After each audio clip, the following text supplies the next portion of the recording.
Welcome to the Kim B. Davis Show. I'm your host, Kim B. Davis, and this evening we have Shanay Watson-Whittaker, our political strategist and organizer, on with us. Good evening, Shanay. How are you? Okay, how about you? I'm great. So let's get right to it because I know we're all on a tight schedule. President-elect Joe Biden, we can say that now. Woo! We can say Vice President-elect Kamala Harris, and we're excited. Yes. Okay. Amen. So now that the election has finally been decided and called, what are your thoughts? I know that I can tell you the moment that I heard that he was called the president-elect, it felt like a weight was off my chest. Yes. It felt like, oh my God, I can breathe. And then watching people out on the street from New York to Detroit to Atlanta to Philadelphia to San Francisco to San Antonio in Texas and even the Navajo tribes in Phoenix, Arizona. Yes. Dancing and partying. We just overthrew a dictator. Exactly. That's what it felt like. It did. I've never felt that way about an election before. I hadn't either, and it was weird because when I heard it on Saturday, I missed it, and I got texts from my girlfriends, and they were like, "It's been called," and I was like, "Oh," and I was doing my happy dance around the house, and everybody was like, "Okay, you can chill out. It's okay. We're happy," but I was like, "Y'all don't understand.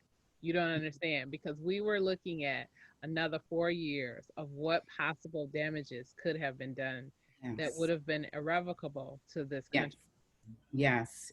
So my next question, were you surprised that it was Pennsylvania, Georgia, Arizona, Nevada, and North Carolina that all took some time to sort their ballots out?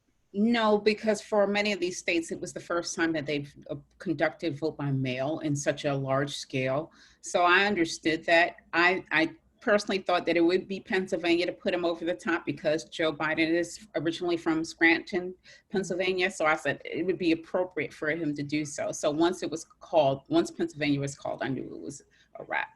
But Georgia, what's going on there? And it's phenomenal. I mean, we talk about fair fight and Stacey Abrams, and then there are other dynamic leaders down there like Nikema Williams, who is the new congresswoman who represented John Lewis's old district, Georgia 5.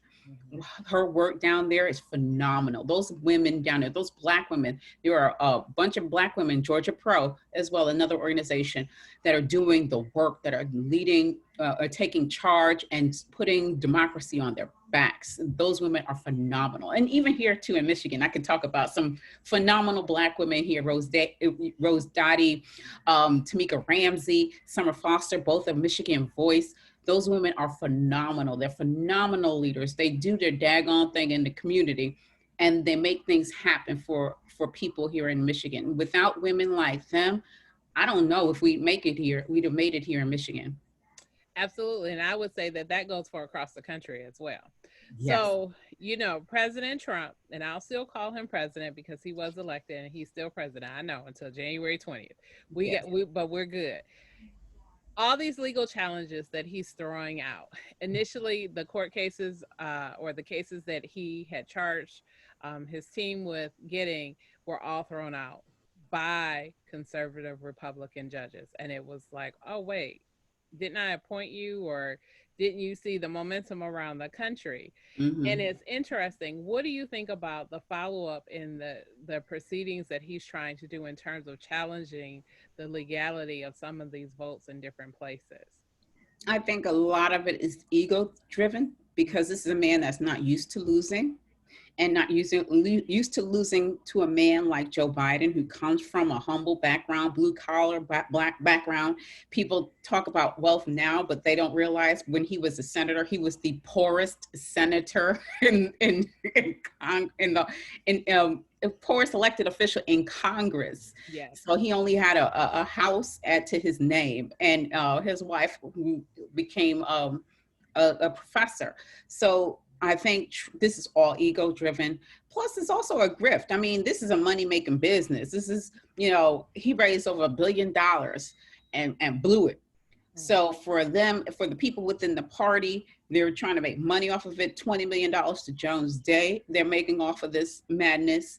And then you have consultants as well. In fact, today the RNC laid off a bunch of their staff, but yet they kept certain people on to fight these legal challenges. But it's more ego driven to keep Trump relevant.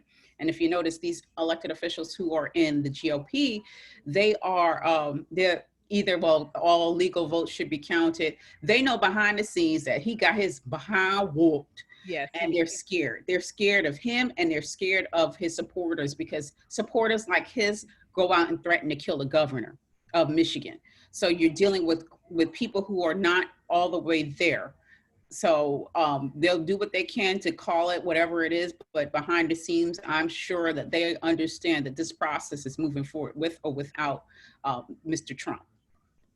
And it's interesting that you say that, because I want to go back to the comment that you made about Black women, because I put up some celebratory posts this weekend, Hmm. and I had a gentleman who came on my page and he called President-elect Joe Biden the most illegitimate president of all time. I'm not going to mention his name because I don't want to give him any more Hmm. airtime. And it was interesting because my response to him was, "You're showing your hate, your racist, deplorable self."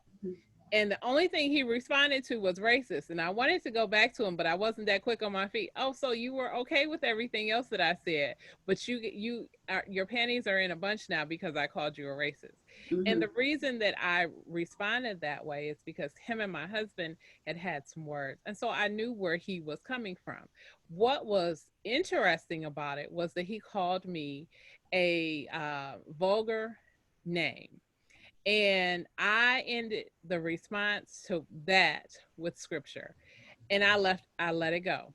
And everybody else, there were amazing responses from women Hmm. who, I didn't ask anybody to come to my aid. I knew my husband would see it. I knew he was going to say something.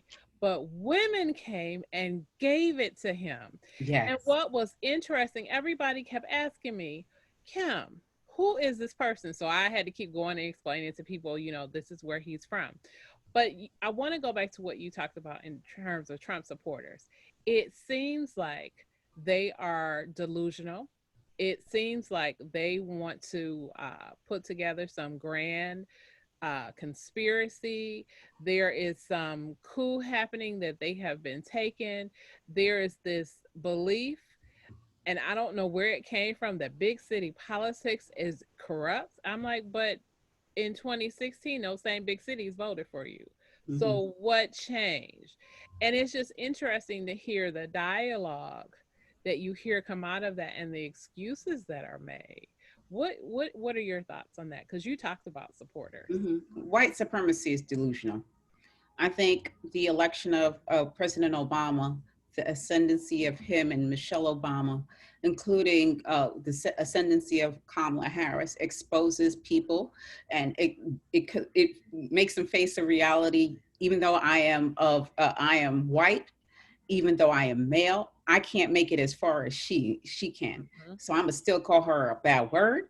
I'm gonna still degrade her, denigrate her in the best way possible, so I can feel better about myself. People have self-esteem problems, and when they do, they throw their stuff on other people to make sure it sticks, so they can feel better. And that's all it is. When again, this election exposed people for what they are. If you want to weigh in your mediocrity, you go ahead and do that, fine. But Kamala's gonna be VP. Exactly. Exactly. And one of the things that he was very upset about, as I said, Black women saved this country. We sure did. I said, from you illegitimate white men, and that just enraged him. And I thought, you really have an issue. You really are delusional. But what's interesting to me, I'm going to pivot a little bit.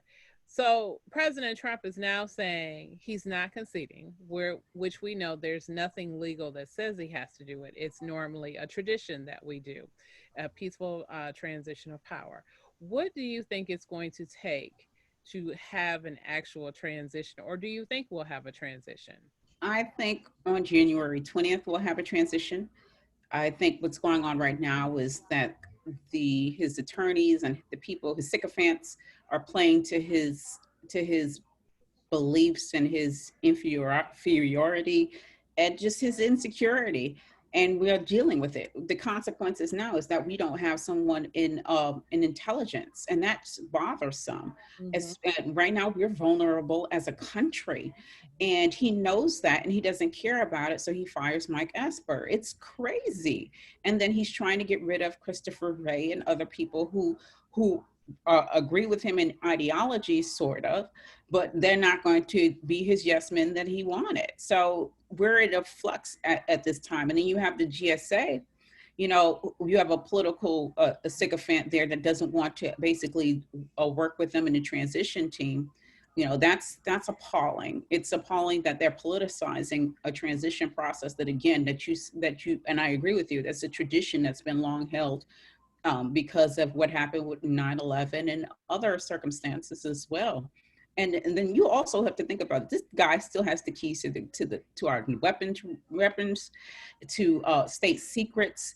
He can expose people. He's a real threat. When you're a wounded animal like him, he's going to lash out, whether it's on Twitter or lies or on Fox News, and telling people who support him, that you're not supporting him enough, or why did you call XYZ state before it was counted or whatever, was finished. The count was finished. So he's delusional. His supporters are out there. They're insecure people who feel like they need a place in society. They need to be above everybody else, and they're not. Too bad for them. Whatever. We just gonna move forward and hopefully save more lives from COVID. Hopefully get economic recovery back. Hopefully focus on ending systemic racism the best he can. Joe Biden best he can, and focus on climate change, which is honestly one of our biggest. I mean, I think it's our biggest problem in America right now. And I also think, and I could take some L's for this from people. The biggest threat to our climate is white supremacy, because this is what's keeping it going. Hmm. I absolutely agree with you that climate change is, because it impacts all of us no matter where you are. Hmm. Um, it was interesting to me that just recently Pfizer announced that it has a COVID vaccine. And I was thinking, wow, here we are trying to solidify this election, close it out, go into a peaceful transition, and now we're trying to roll out a vaccine. What are your thoughts on that? I thank Pfizer and I thank the German government for supporting them. It had nothing to do with Trump and Pence. In fact, they took no money from our government at all. So I'm thankful for that. I hope that they have these round of tests and is 90% effective, which is great. And I hope that it's effective more than one day. But in the meantime, we still need to wear a mask.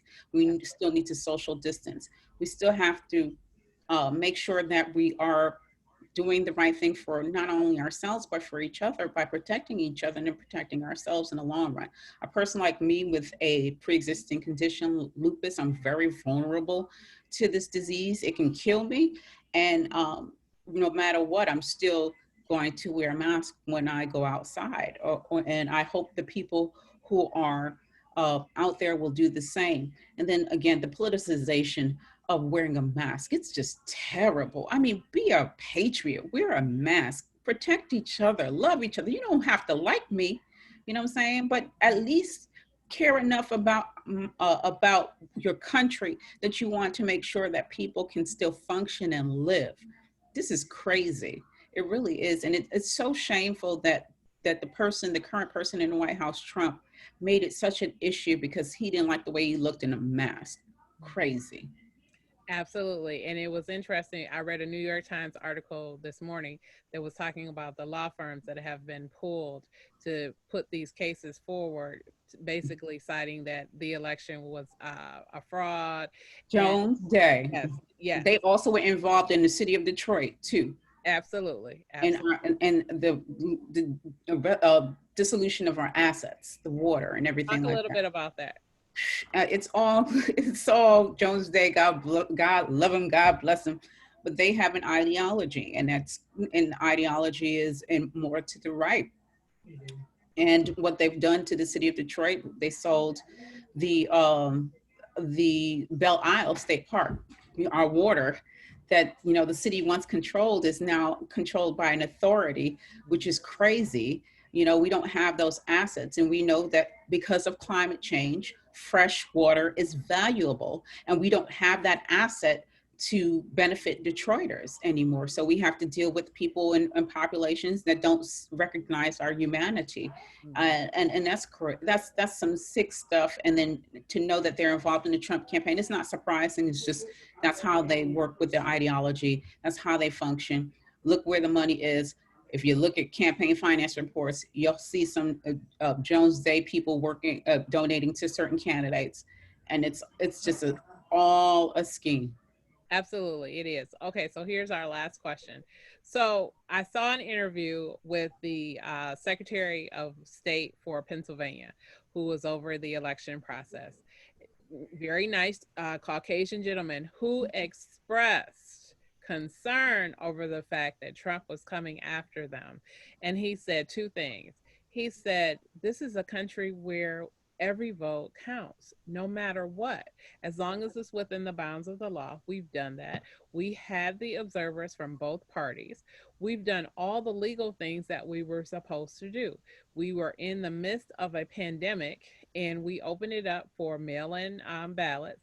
We did that. We followed every procedure. He said, but now we're receiving death threats. People are calling our offices saying this is what the Second Amendment is for. And I was thinking, wow, is this what's actually happening? So, my concern is, the last time you were on, we were talking about 2021.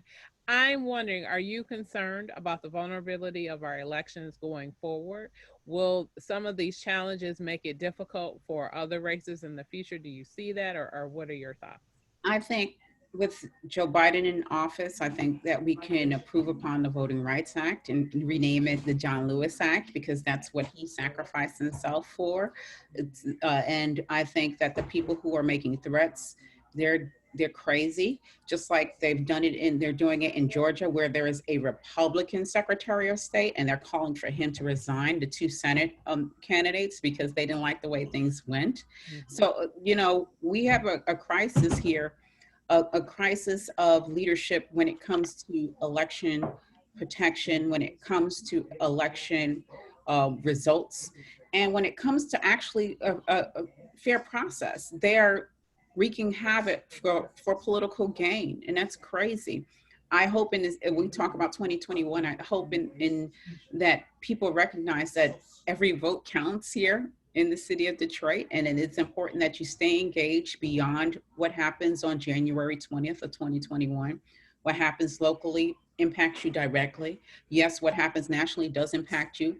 But when you get grants and funding that comes from one of the departments, whether it's HUD, whether it's Homeland Security, whether it's the Small Business Administration that hits the city of Detroit, people here in government have to be the ones that disperse that. So you have to think, in the next, I'd say 9 to 10 months, who do you want representing you at that city council table? Who do you want to be your mayor? We have a strong mayor, weak council government here, which I'm not a fan of, but you have that choice, and you have to keep the pressure on him. I'd say also keep the pressure on Biden. Don't slip. Keep your pressure on him. If you have things that you want to get passed, connect with your congressperson and your senators as well. So just don't let up. I tell people the problem is that we lose interest after such a big and emotional election, that we lose sight of the 2022 efforts, the midterms, which are just as vital, especially with the House of Representatives and us with redistricting. We will lose a House seat in the city of Detroit. We will lose a House seat. So that's going to be vital, who we choose our leadership to be. And then again, this municipal cycle that's coming up, it doesn't stop. It doesn't stop at all. Thank you, Shanay. You summed it up. You ended it perfectly. Tell us where we can find you. Oh, you can find me on Twitter, LaFemme underscore Negrita. So you can see me on Twitter. I'm there. I'm just as I'm the same way online as I am in person. So what you see is what you get. Sometimes I'm too honest for folks, and sometimes I could be chill, but it's all right. Well, we love you. Thank you again for coming on and helping us recap this election. I know that we'll talk in another month, because before transition, we'll talk. And I'm sure after transition, we'll talk again, because I'm sure there's going to be some good conversations about some things that are happening. But thank you for being on. Having me. And thank you so much. Thank you, Shanay. You've been watching the Kim B. Davis Show. I hope you'll join us on our next episode. And as always, remember, be magnificent.